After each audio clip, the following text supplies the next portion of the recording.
नमस्कार. आजच्या या खास विश्लेषणामध्ये सर्वांचं खूप खूप स्वागत आहे.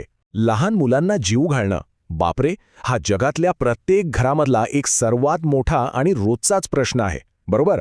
कोणत्याही पालकासाठी किंवा काळजीवाहकासाठी हे एका मोठ्या आव्हानापेक्षा नक्कीच कमी नसतं. मुले अनेकदा जेवायला कंटाळा करतात किंवा ताटातले पदार्थ अजिबात नको म्हणतात. पण काळजी करू नका. आज आपण ज्या माहितीचं विश्लेषण करणार आहोत ती माहिती म्हणजे मुलांच्या जेवणाच्या वेळा एकदम आनंददायी बनवण्यासाठी तुमचं एक परिपूर्ण मार्गदर्शक आहे. या संपूर्ण सादरीकरणामध्ये आपण पाहणार आहोत की मुलांना नेमके काय आवडते, कोणते आरोग्यदायी पर्याय आपण त्यांना देऊ शकतो आणि सर्वात महत्त्वाचं म्हणजे जेवणाची वेळ तणावमुक्त कशी बनवता येईल. हा रोजचा संघर्ष कमी करण्यासाठी आपण काही भन्नाट टिप्स आणि मेनूचे पर्याय उलगडून सांगणार आहोत. तर चला याच्या अगदी खोलात जाऊया. आणि सगळ्यात आधी हा एक अत्यंत रंजक प्रश्न पाहूया. लहान मुलांना नैसर्गिकरित्या नक्की काय आवडतं? पहा, कोणतीही कृती करण्यापूर्वी मूळ स्वभाव समजून घेणं खूप आवश्यक असतं. आपण अनेकदा काय करतो? मोठ्या माणसांच्या आवडीनिवडी मुलांवर लादण्याचा प्रयत्न करतो आणि नेमकं तिथेच सगळं गणित चुकतं. या विश्लेषणासाठी आपण वापरलेल्या माहितीच्या स्रोतातून हे अगदी स्पष्ट होतं की मुलांची खाण्याची पद्धत आणि त्यांची आवड ही आपल्यापेक्षा खूप खूप वेगळी असते. जर आपल्याला जेवणाच्या वेळेतील ती रोजची कटकट थांबवायची असेल तर आपल्याला त्यांच्या नैसर्गिक पसंतीनुसारच विचार करावा लागेल. आता ही पसंती नेमकी काय आहे? तर मुलांच्या या 3 मूलभूत आणि नैसर्गिक आवडी आहेत: चविष्ट, रंगीत आणि मऊ पदार्थ. मुलांच्या बाबतीत यशस्वी जेवणाचं खरं रहस्य या 3च शब्दांमध्ये दडवलेलं आहे. पहिलं म्हणजे चविष्ट. लहान मुलांच्या जिभेच्या चवीच्या पेशी खूपच संवेदनशील असतात. त्यामुळे त्यांना अतिमसालेदार किंवा खूप तिखट चवींपेक्षा साध्या पण चविष्ट गोष्टी जास्त आवडतात. दुसरं म्हणजे रंगीत.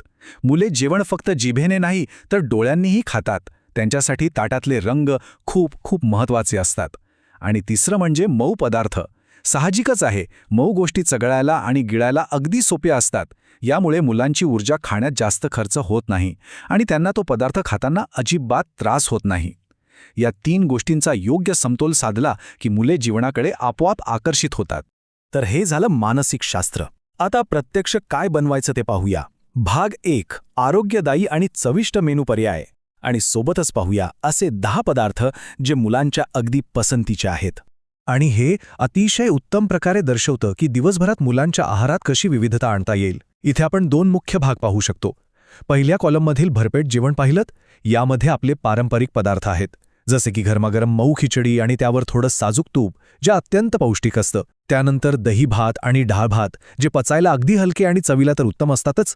पराठा आणि दही हा सुद्धा एक छान पोटभरीचा पर्याय आहे. तर व्हेज पुलाव हा रंगीबिरंगी भाज्यांनी परिपूर्ण असल्यामुळे तो नैसर्गिकरित्याच खूप आकर्षक दिसतो. आता दुसऱ्या कॉलममध्ये बघा, हलका नाश्ता किंवा झटपट खाता येणारे पदार्थ. मऊ इडली आणि सांभार, सर्वांचे लाडके पोहे आणि उपमा, तसंच नैसर्गिक गोडवा आणि छान रंगांसाठी फळांचे तुकडे हा तर एक अत्यंत सोपा पण अगदी 100% चालणारा पर्याय आहे. आणि शेवटी शेवाई उपमा, जो मुलांना त्याच्या त्या वेगळ्या आकारामुळे खूपच आवडतो. हे सर्व पदार्थ मऊ, चविष्ट आणि रंगीत अशा 3ही निकषांवर अगदी खरे उतरतात. आता पदार्थ कोणते हे समजलं, पण ते खायला कसे द्यायचे त्यासाठी वळूया पुढच्या भागाकडे. भाग 2, आनंददायी जेवणासाठी टिप्स, ज्यामुळे हा जेवणाचा पूर्ण अनुभव बनेल एकदम तणावमुक्त. चला तर मग पाहूया हे सगळं प्रत्यक्षात कसं आणायचं. जेवणाची वेळ ही रडण्याची किंवा चिडचिड करण्याची वेळ न राहता ती मजेची कशी बनवायची, यासाठी या 3 साध्या पण अत्यंत प्रभावी रणनीती नक्की पहा. पहिली पायरी, जेवण रंगीत आणि आकर्षक बनवणे. ताटात वेगवेगळ्या रंगांचे पदार्थ असतील ना, तर मुले अगदी कुतूहलाने ते खायला पाहतात. दुसरी अतिशय स्मार्ट पायरी, जेवण छोट्या प्लेटमध्ये द्या. हे खूप महत्त्वाचं आहे, कारण जेव्हा मोठ्या ताटात भरपूर जेवण वाढलं जातं तेव्हा ते बघूनच मुले दडपणाखाली येतात. छोट्या प्लेटमध्ये थोडंसं जेवण दिलं तर मुलांना ते संपवणे एकदम सोपे वाटते आणि ते आनंदाने पूर्णही करतात. आणि तिसरी सर्वात मजेशीर पद्धत, कार्टून आकारात सजावट करा. म्हणजे बघा, पदार्थांना नेहमीच्या गोल किंवा चौकोनी आकाराऐवजी मुलांच्या आवडत्या कार्टूनचा किंवा प्राण्याचा आकार दिला तर ते जेवण त्यांच्यासाठी चक्क एक खेळ बनून जातं. या छोट्या छोट्या गोष्टींमुळे जेवणाच्या वेळेतील तो संघर्ष अक्षरशः संपुष्टात येतो. तर इथला सर्वात महत्त्वाचा मुद्दा हा आहे. इथे तुम्ही डावीकडे आणि उजवीकडे एक स्पष्ट तुलना पाहू शकता. डाव्या बाजूला प्रोत्साहन दर्शवलं आहे आणि उजव्या बाजूला संयम. माहितीनुसार मुलांना रोज तोच पदार्थ खायला बिलकुल आवडत नाही. त्यामुळे त्यांना रोज नवीन पदार्थ द्या. यामुळे त्यांची खाण्यातील आवड टिकून राहते आणि त्यांना विविध प्रकारची पोषण मूल्ये मिळतात. पण त्याचबरोबर उजव्या बाजूचा नियम कधीही विसरू नका, जबरदस्ती करू नका. हे खरोखरच अत्यंत महत्त्वाचं आहे.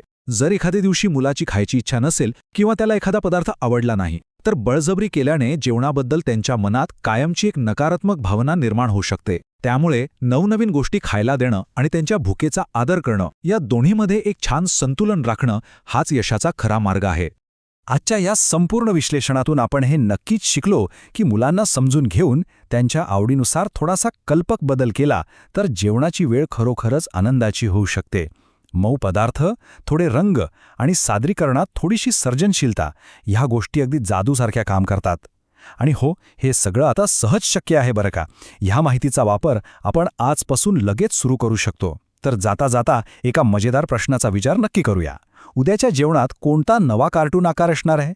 हे सादरीकरण पाहिल्याबद्दल खूप खूप धन्यवाद आणि तुमच्या पुढच्या जेवणाच्या वेळेसाठी खूप